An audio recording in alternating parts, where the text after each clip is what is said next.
ഇന്ന് ഞാൻ ഉണ്ടാക്കുന്നത് നല്ലൊരു പഴംപൊരിയാണ്. അപ്പോൾ വിരുന്നുകാരൊക്കെ വരുമ്പോൾ പെട്ടെന്ന് തന്നെ നമുക്ക് ഉണ്ടാക്കാൻ പറ്റുന്ന ഒന്നാണ് കേട്ടോ ഇത്. അപ്പോൾ ഇത് എങ്ങനെ ഉണ്ടാക്കുന്നത് നോക്കാം. അതിനായിട്ട് ഒരു പാത്രം എടുത്ത് വെച്ചിട്ടുണ്ട്. അതിലേക്ക് കുറച്ച് മൈദ ചേർത്ത് കൊടുക്കാം. മൈദയിലേക്ക് കുറച്ച് ഉപ്പ് ചേർത്ത് കൊടുക്കണം. ഇനി ഇതിലേക്ക് കുറച്ചധികം പഞ്ചസാര ചേർത്ത് കൊടുക്കണം. നമ്മുടെ പഴംപൊരിക്ക് നല്ല മധുരം വേണമെന്നുണ്ടെങ്കിൽ കൂടുതൽ പഞ്ചസാര ചേർത്ത് കൊടുക്കാം. ഇനി ഇതിലേക്ക് കുറച്ച് ബേക്കിംഗ് സോഡ കൂടി ചേർത്ത് കൊടുക്കാം.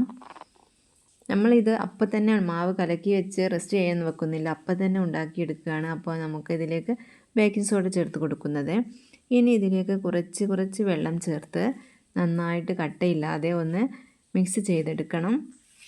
നല്ലൊരു കട്ടിയുള്ളൊരു ബാറ്ററാണ് കേട്ടോ വേണ്ടത്, ഒറ്റ ലൂസാക്കി എടുക്കരുത്. ഇനി നമുക്ക് പഴംപൊരി ഉണ്ടാക്കാൻ തുടങ്ങാം. അതിനായിട്ട് പഴം കട്ട് ചെയ്ത് വെച്ചിട്ടുണ്ട്. ഇനി എണ്ണ ചൂടാക്കാൻ വെക്കാം. എണ്ണ ചൂടായി വരുമ്പോൾ പഴത്തിന് കഷ്ണങ്ങൾ മാവിൽ മുക്കിയിട്ട് ഇട്ട് കൊടുക്കാം.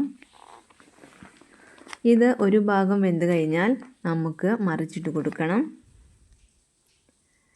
നല്ല ചൂടാവണം എണ്ണ, എങ്കിൽ മാത്രമേ പഴംപൊരി നല്ല വീർത്ത് വരുള്ളൂ. അപ്പോൾ നമ്മുടെ പഴംപൊരി ഒരു ഭാഗം വെന്തിട്ടുണ്ട്. ഇനി ഇത് നമുക്ക് മറിച്ചിട്ട് കൊടുക്കാം. ഇനി രണ്ട് ഭാഗവും വെന്ത് കഴിഞ്ഞാൽ നമുക്കിത് കോരി മാറ്റാം. അപ്പോൾ നന്നായി വന്നിട്ടുണ്ട് നമ്മുടെ പഴംപൊരി. അപ്പോൾ ഇനി പെട്ടെന്ന് ഗസ്റ്റൊക്കെ വന്നാൽ വേഗം തന്നെ നമുക്ക് ആർക്കും ഉണ്ടാക്കിയെടുക്കാൻ പറ്റുന്ന ഒന്നാണ്. ഇതിന് ഒരുപാട് ടൈമൊന്നും വേണ്ട, വേഗത്തിൽ തന്നെ ഉണ്ടാക്കാൻ പറ്റും. അപ്പോൾ നമുക്ക് ബാക്കിയുള്ള എല്ലാ പഴംപൊരിയും കൂടി ഉണ്ടാക്കിയെടുക്കാം. നമ്മുടെ പഴംപൊരിയൊക്കെ ഇവിടെ റെഡി ആയിട്ടുണ്ട്.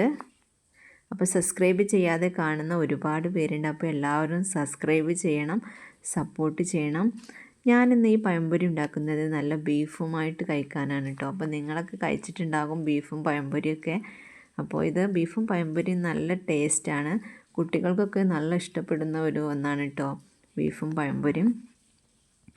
അപ്പോൾ പഴംപൊരിയൊക്കെ ഉണ്ടാക്കുമ്പോൾ ബീഫും കൂട്ടി ഒന്ന് കഴിച്ച് നോക്കണം. അപ്പോൾ അടുത്ത വീഡിയോയുമായിട്ട് വരാം.